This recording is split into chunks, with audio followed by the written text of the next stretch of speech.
बाप बिकते हैं यहाँ, लफ्ते जिगर बिकते हैं, कोख बिकती है, दिल बिकते हैं, सर बिकते हैं। इस बदलती हुई दुनिया का खुदा कोई नहीं, सस्ते दामों में यहाँ रोज खुदा बिकते हैं।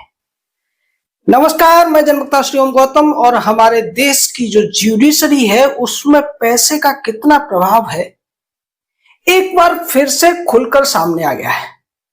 कांग्रेस पार्टी की तरफ से अभिषेक मनु सिंघवी ने जो राज्यसभा मेंबर के चुनाव लड़ने के लिए अपनी आय का ब्यौरा पेश किया है, वो ब्यौरा सबके लिए आंखें खोल देने वाला है। अभिषेक मनु सिंघवी और कपिल सिब्बल को इस देश का इस समय का सबसे ज्यादा पावरफुल या फिर सबसे ज्यादा केस जिताऊ वकील कहा जाता है। कपिल सिब्बल से भी ज्यादा आमदनी अभिषेक मनु सिंघवी की है। आप सोच कर देखिए कि एक वकील जो साल में 374 करोड़ रुपए कमाता है, उस आमदनी को आप अगर दूसरी सापेक्षिक आमदनियों के साथ देखें तो कितना अंतर है। यहां तक कि भारतीय ज्यूडिशरी के जो चीफ होते हैं, यानी कि चीफ जस्टिस ऑफ इंडिया, उनको सालाना जो सैलरी मिलती है या पर डे की जो सैलरी उनको मिलती है, उससे 1200 गुना ज्यादा सैलरी या कमाई है एक साल की अभिषेक मनु सिंघवी की। भारत के जो सीजीआई हैं उन्हें अमूमन 9,000 रुपए पर मंथ, 9,000 रुपए प्रतिदिन के मिलते हैं, यानी करीब करीब 3.25 लाख रुपए महीने की उनकी सैलरी है। जबकि अभिषेक मनु सिंघवी आप अगर देखें 374 को 365 दिन से डिवाइड करेंगे तो एक दिन में जो कमाई अभिषेक मनु सिंघवी की है वो 1 करोड़ रुपए से ज्यादा है। यानी कि भारत के हाई कोर्ट और सुप्रीम कोर्ट के जो जज हैं वो 3 साल में जितना कमा पाते हैं, उतना अभिषेक मनु सिंघवी एक दिन में कमा लेता है, ये उसने खुद बताया है। और ये तो वो कमाई है जिसका ब्यौरा दिया जाता है, जिसका रिटर्न भरा जाता है, जिस पर इनकम टैक्स भी दिया जाता है। अगर इसके अलावा जो कैश में लिया जाता है, जिसको कहीं दिखाया नहीं जाता है, उसकी बात की जाए तो ये कमाई 2 गुनी 3 गुनी हो सकती है। और ये हम कोई अनुमान नहीं लगा रहे। अभिषेक मनु सिंघवी के खिलाफ इनकम टैक्स ने 2014 में 56 करोड़ रुपए का टैक्स चोरी का नोटिस भेजा था, पेनल्टी का। आप सोचिए कि उस समय अभिषेक मनु सिंघवी ने अपनी जो आमदनी दिखाई थी उसमें 91 करोड़ रुपए को छुपा लिया गया था। बाद में ये मामला ट्रिब्यूनल में पहुंचा। ट्रिब्यूनल ने इनकम टैक्स के जो पेनल्टी थी उसको सही माना, लेकिन जो हाई कोर्ट था जोधपुर का, उसने इस मामले को स्टे कर दिया था। और फिर अभिषेक मनु सिंघवी ने उस 91 करोड़ रुपए के तमाम बिल बनाकर, खर्चे दिखाकर सामने अपने आप को बचाने की कोशिश की थी। और उसमें कैसे कैसे खर्चे थे, एक मैं आपको नमूना दे देता हूं। उसमें 5-5 लाख रुपए के लैपटॉप खरीदने की बात की गई थी। आप सोचिए कि 2014 में 5 लाख रुपए का कौन सा ऐसा लैपटॉप आता था जो अभिषेक मनु सिंघवी अपने असिस्टेंट्स को, अपने जूनियर्स को, अपने क्लर्क्स को काम करने के लिए देते थे। ये तो उनका पुराना रिकॉर्ड है। फिर से लौट के आते हैं। अब आप सोचिए कि भारत के हाई कोर्ट में जो जज बैठते हैं उनकी पर डे की जो कमाई है वो 8,000 रुपए है, और दूसरी तरफ उन जजों के सामने खड़े होकर दलीलें देने वाले अभिषेक की कमाई 1 करोड़ रुपए रोजाना से ज्यादा की है। और यही अभिषेक मनु सिंघवी जो लोअर ज्यूडिशरी की अदालतें होती है वहां भी जाकर बहस करते हैं राहुल गांधी या केजरीवाल जैसे लोगों के लिए। उनकी सैलरी तो और भी कम है। तो फिर ये अंतर कैसे दिखाई देता है? और यही वजह है कि हमारे देश में जो ज्यादा तेज तर्रार स्टूडेंट होते हैं वो जजशिप के लिए नहीं जाते हैं। वो न तो हायर जुडिशरी और लोअर जुडिशरी के जो कंपटीशन होते हैं उसमें अप्लाई करते हैं, और न ही हाई कोर्ट या सुप्रीम कोर्ट का जज बनना चाहते हैं। हाई कोर्ट सुप्रीम कोर्ट के जज वही लोग बनना चाहते हैं जिनकी बहुत ज्यादा वकालत नहीं चल रही होती है, लेकिन उनकी कॉलेजियम से जुड़े हुए लोगों के साथ में, या जो लोग कॉलेजियम को प्रभावित कर सकते हैं उनके साथ में सेटिंग होती है, उनके चेलापंथी में वो आते हैं या रिश्तेदारी में वो आते हैं। आप इतिहास उठाकर देख लीजिए, खासकर पिछले 40-50 सालों का, तो जो लोग भी वकील से जज बने हैं उनकी जज बनने से पहले कोई बहुत ज्यादा उल्लेखनीय किसी केस में भूमिका रही हो, ऐसा आपको दूरबीन से देखने पर भी नहीं मिलेगा। लेकिन उन लोगों को हाई कोर्ट का जज बना दिया जाता है, सुप्रीम कोर्ट का जज बना दिया जाता है, बाद में चीफ जस्टिस और भारत के मुख्य न्यायाधीश भी वो लोग बन जाते हैं।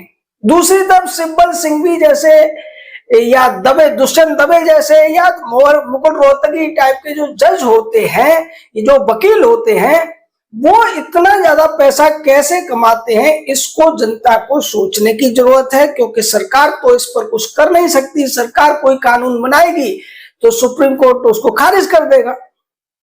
और यही वजह है कि सिब्बल सिंघवी जब भी किसी मामले में खड़े हो जाते हैं तो फिर अदालतें उनके हिसाब से फैसले भी दे देती हैं। इस पर बहुत लोग बात करने से डरते हैं, क्योंकि अगर ऐसी बात करेंगे तो कंटेम्प्ट ऑफ कोर्ट हो जाएगा। और हमारे यहाँ जो सबसे ज्यादा नाजुक को अगर कोई विभाग है तो वो ज्यूडिशरी है। इसको अपनी आलोचना पसंद नहीं है, इसको अपने खिलाफ सच्चाई भी पसंद नहीं है, और अपने ही नहीं बल्कि इन वकीलों के खिलाफ भी सच्चाई को ये छुपाने का काम करते हैं। यही अभिषेक मनु सिंघवी था जो अपने ऑफिस में इसके खुद के सीसीटीवी फुटेज में एक महिला को जज बनाने का ये कार्यक्रम कर रहा था, और उस वीडियो में इसने साफ कहा था कि मैंने जाने कितनों को जज बना दिया है, तुम भी चिंता मत करो। और बाद में जब वो वीडियो लीक हुआ तो अभिषेक मनु सिंघवी हाईकोर्ट पहुंचा, और हाईकोर्ट में जाकर इसने कहा कि ये मेरी प्राइवेसी का उल्लंघन है। कोई भी अपराधी अपने बचाव में इसी तरीके की बातें करता है, लेकिन ताज्जुब तो तब हुआ कि हाईकोर्ट ने उसकी बात को मान लिया और वो वीडियो किसी भी व्यक्ति द्वारा प्रसारित करने पर रोक लगा दी गई। जबकि उस वीडियो को तो न केवल सबको दिखाए जाने की जरूरत थी, बल्कि उसके आधार पर अभिषेक मनु सिंघवी और इसने जितने लोगों का जिक्र किया था या जिन लोगों का रेफरेंस ये दे रहा था कि इसने उनको जज बनाया है, उन सबको बर्खास्त किए जाने की जरूरत थी। लेकिन ये हमारे देश की ज्यूडिशरी का रिकॉर्ड रहा है कि ये अपराधियों को सजा देने के बजाय उनको सुरक्षा देने में, उनको संरक्षित करने में ज्यादा दिलचस्पी लेती हुई दिखाई देती है। ये पिछले 165 सालों का रिकॉर्ड है। आजादी के 78 सालों में भी यही कुछ हुआ है। मैं आप सबको चैलेंज करता हूं, बहुत से लोग हमारे आलोचना करते हैं, हम पर सवाल उठाते हैं कि आप ऐसा कैसे कह रहे हैं, सबके लिए आप ऐसी बात कैसे कर सकते हैं। 29 मार्च को हम एक दिल्ली में मीटिंग कर रहे हैं। अगर आपके पास कोई ऐसा फैसला हो जिसमें किसी पीड़ित को न्याय दिया गया हो, खासकर हाईकोर्ट और सुप्रीम कोर्ट से, तो प्लीज हमारे सामने जरूर लेकर आइए, क्योंकि हमारी समझ में तो ऐसा कोई मामला देखने को नहीं मिलता जब पीड़ित को न्याय देने के लिए पीड़ित के पक्ष में कोर्ट कुछ करता हुआ दिखाई दे रहा हो। इनके तमाम जो फैसले होते हैं जिनमें कानूनों की अलग तरीके से व्याख्या की जाती है, वो सब के सब अपराधियों को बचाने के लिए होते हैं, अपराधियों को संरक्षण देने के लिए होते हैं, अपराधियों को बरी करने के लिए होते हैं।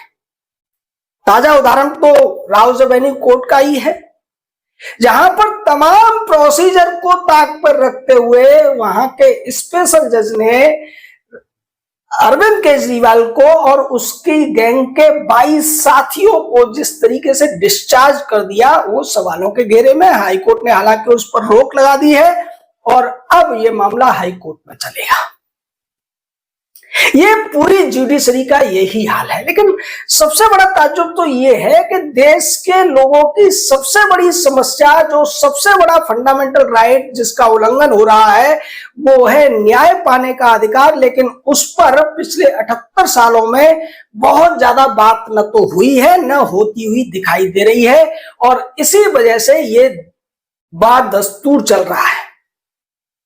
और यही वजह है कि अभिषेक मनु सिंघवी और सिब्बल जैसे वकील रोजाना करोड़ों रुपए कमा रहे हैं। आप सोच कर देखिए, इस आदमी ने पूरे साल में मुश्किल से 200 केस लड़े होंगे, लेकिन कमाई 374 करोड़ रुपए से ज्यादा।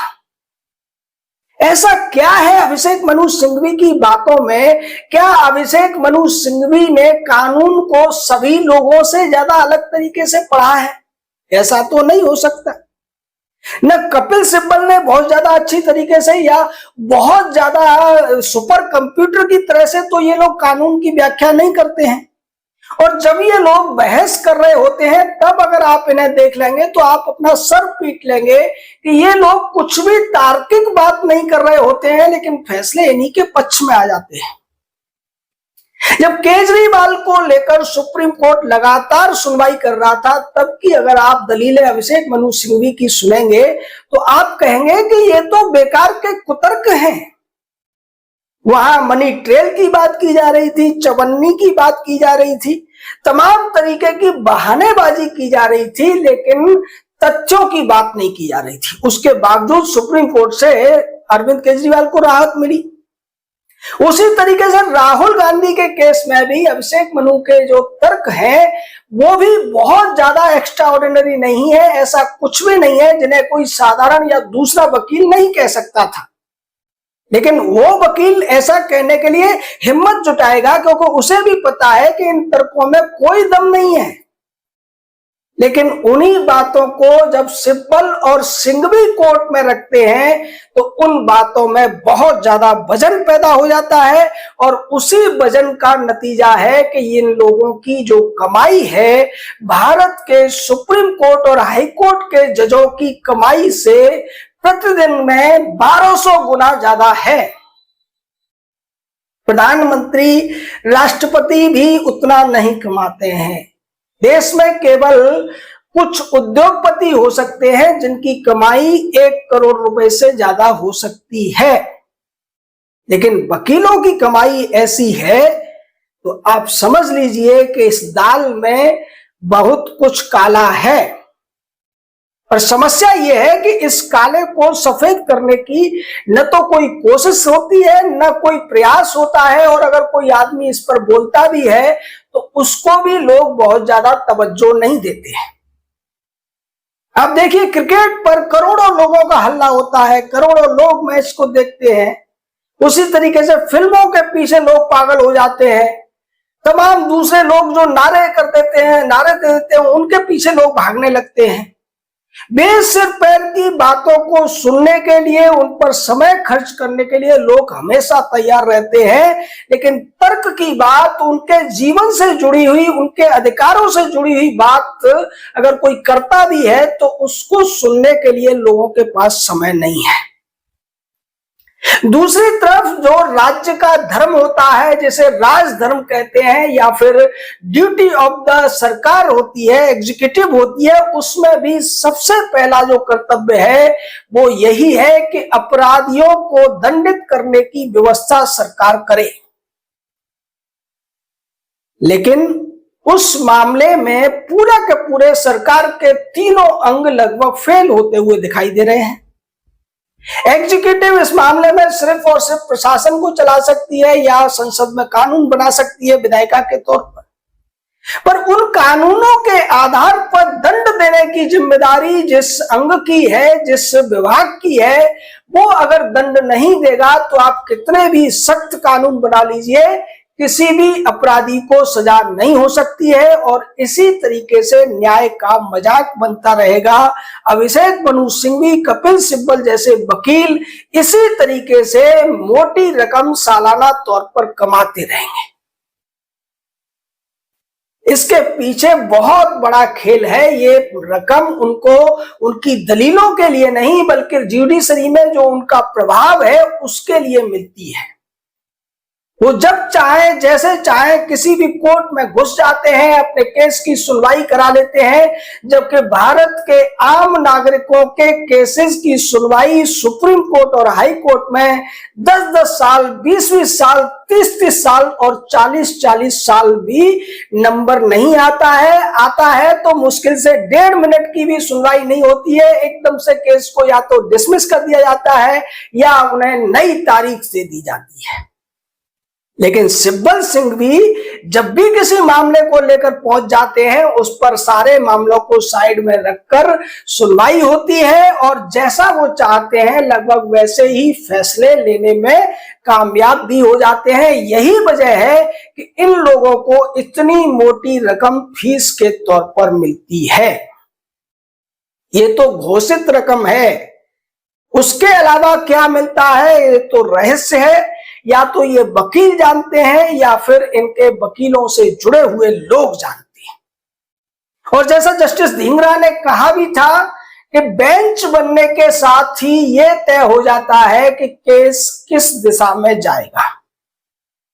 और बेंच बनाने का काम हाई कोर्ट में हाई कोर्ट के चीफ जस्टिस का होता है, सुप्रीम कोर्ट में सुप्रीम कोर्ट के चीफ जस्टिस का होता है, क्योंकि वही मास्टर ऑफ रोस्टर होते हैं। और किस वकील का किस बेंच में केस है, इसके आधार पर ही जो दूसरे वकील होते हैं क्लाइंट्स को ये सलाह देते हैं कि ये बेंच है तो इस वकील के पास चले जाइए, आप केस जीत जाएंगे। इस तरीके का खेल हमारे देश में संविधान के नाम पर चल रहा है और उससे मौज ले रहे हैं सिंघवी और सिब्बल जैसे वकील या फिर राहुल गांधी, लालू यादव, केजरीवाल टाइप के नेता, और पिस रही है भारत की जनता। इस सब पर आपका क्या कहना है, अपनी राय दीजिए। 29 मार्च को हमारे कार्यक्रम में जो लोग आ रहे हैं अपनी वहां उपस्थिति के लिए हमें मैसेज करिए। और अगर आप इस कार्यक्रम में कुछ सहयोग देना चाहते हैं, QR कोड पर जाकर सहयोग भी दे सकते हैं। हमारी पूरी कोशिश है कि ये जो 78 साल से अन्याय का एक पूरा का पूरा सिस्टम चला आ रहा है, इसके खिलाफ आवाज उठाई जाए, जनता को जागरूक किया जाए। परिणाम क्या होगा ये हम नहीं जानते, लेकिन हमारा धर्म है कोशिश करना, इस बुराई के खिलाफ आवाज उठाना। और आपका भी ये कर्तव्य बनता है एक राष्ट्र के हितैषी नागरिक होने के नाते कि आप इस संविधान की न्याय की लड़ाई में हमारा साथ दें। जय हिंद, जय भारत।